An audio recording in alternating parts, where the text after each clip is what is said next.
యాదగిరిగుట్ట ఆలయ ఉద్యోగులపై బీర్లా ఐలయ్య అసెంబ్లీలో మాట్లాడిన తీరు ఏంటంటే, విద్యార్థుల పట్ల నష్టపోతారు, వాళ్ళ పిల్లలు ట్రాన్స్ఫర్లు చేసే ఆ ఉద్దేశం మీద 6 నెలలు విద్యాకాలంలో సగం 3 నెలలు గడిచిపోయింది కాబట్టి ఆ విధంగా నష్టం జరుగుతుందని ఆ ఉద్దేశంగా మాట్లాడారు. ఆయన మాట్లాడిన తీరు కొందరికి అర్థం కాక రాజకీయ దురుద్దేశంతో కొన్ని రాజకీయ పార్టీలు వ్యక్తిగతంగా దుష్ప్రచారం చేస్తున్నారు. ఆయనకి ఎలాంటి ప్రలోభం లేదు.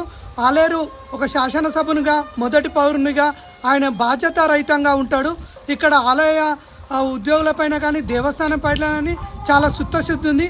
ఒక గంధమల్ల ప్రాజెక్టు కూడా కాంగ్రెస్ పార్టీ అంత స్పష్టంగా ఉంటుంది. ఈ టీచర్ల బదిలీలు చూసుకుంటే ఇప్పుడు కాంగ్రెస్ ప్రభుత్వం వచ్చినాకనే టీచర్ల బదిలీలు అయినాయి. ఎవరికి ప్రజలకు అనుకూలంగా కాంగ్రెస్ పార్టీ ఉంటుంది, అందులో బీర్లా ఐలయ్య కూడా ఉంటాడు. అది స్పష్టంగా ఏర్పడుతుంది. ఆయన ఆలయం పట్ల కానీ గిరి ప్రదర్శనలకు కానీ ఆటోల ఉద్యోగుల పట్ల కానీ షాపులకు ఎంతో శుద్ధశుద్ధిగా పనిచేస్తాడు. ఆ ల్యాండ్ యాక్విజిషన్ కూడా గురించి అసెంబ్లీలో మాట్లాడిండు, అది స్పష్టంగా మాట్లాడిండు. ఈ కాంగ్రెస్ పార్టీ ఏంటంటే అందరికీ చేయూతనిచ్చేదే బీర్లా ఐలయ్య. కాంగ్రెస్ పార్టీ ఆ పక్షానే పనిచేస్తుంది. గతంలో 10 సంవత్సరాలు ఈవో చేసింది ఆమె రిటైర్డ్ ఈవోని పెట్టి కూడా చేసే గత ప్రభుత్వాలు నిమ్మకు నీరెత్తినుంది. ఈయనని ఓర్వలేకనే కొన్ని రాజకీయ పార్టీలు కొందరు వ్యక్తిగతంగా పేరు రావాలని తీవ్రంగా అంటున్నారు. అది తీవ్రంగా ఖండిస్తున్నాము. అందరి పక్షాన, అన్ని పార్టీల పక్షాన బీర్లా ఐలయ్య కొత్త పక్ష ధోరణి ఉండదు. జై కాంగ్రెస్, జై జై కాంగ్రెస్.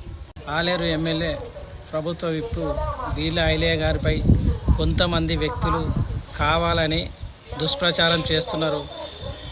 బీర్లా ఐలయ్య గారు యాదగిరి గుట్ట గురించి అసెంబ్లీలోనే ఎంతో గొప్పగా వాదిస్తున్నాడు. ఇక్కడ కోల్పోయినటువంటి భూములను కూడా వాళ్ళకు నష్టపరిహారం ఇవ్వలేదని అసెంబ్లీ సాక్షిగా కుండబద్దలు కొట్టిండు.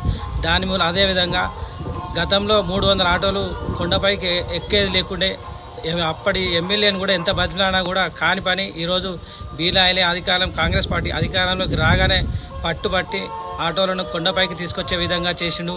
అదేవిధంగా ఒక భక్తి పారవశ్యం భరించే విధంగా రాష్ట్ర స్థాయిలో అదేవిధంగా ప్రపంచ స్థాయిలో గుర్తింపు తేవడానికి కంకణం కట్టుకున్న బీర్లా ఐలయ్యను ఈ విధంగా అబాస్పాలు చేయడం మంచి పద్ధతి కాదు. అసెంబ్లీలో యాదగిరిగుట్ట దేవాలయ ఉద్యోగులు బదిలీపై వచ్చింది విషయం ఏమిటంటే, ఇప్పుడు వాళ్ళ పిల్లలు చదువుతున్నారు, మా విద్యాభ్యాసం భంగం కలగకుండా ఉండడానికి కొరకు ఒక 6 నెలలు పొడిగింపు అన్నాడు. అంతే తప్ప బదిలీలను ఆపాలని ఎక్కడా చెప్పలేదు. 6 నెలల తర్వాత చేద్దామనే మంచి మనసుతో అన్నాడు తప్ప వాళ్ళను బదిలీ చేయొద్దు, ఆపొద్దు అని ఎక్కడ కూడా చెప్పలేదు. అలాంటి వ్యక్తిని విమర్శించడం మంచి పద్ధతి కాదు. కొందరు కావాలని నాకు పత్రికలలో పేరు తేవాలనే దురుద్దేశంతో ఇలాంటి తప్పుడు ప్రచారాలు చేస్తున్నాడు. ఇప్పుడు స్వాతి నక్షత్రం వస్తే కూడా ఒక భక్తి పారవశ్యంతో యాదగిరి గుట్ట దేవాలయాన్ని ప్రపంచ నలుమూలల వినిపించటకు ఎంతో కృషి చేస్తున్నాడు. అలాంటి వ్యక్తిని ఇలా బీసీ అయినందువల్లనే ఓర్వలేక ఇలాంటి తప్పుడు ప్రచారాలు చేస్తున్నదని మేము అనుకోవాల్సి వస్తుంది. దీని వెనుక అగ్రవర్ణాల కుట్ర కూడా ఉందని నేను భావిస్తాను. ఇలాంటి విషయాలు మంచి పద్ధతి కాదు. సాయం చేయాలే తప్ప వెన్నుపోటు ఓడగాడదు అని నేను బీర్లా ఐలయ్యపై చేస్తున్న విమర్శలను తీవ్రంగా ఖండిస్తా ఉన్నాం.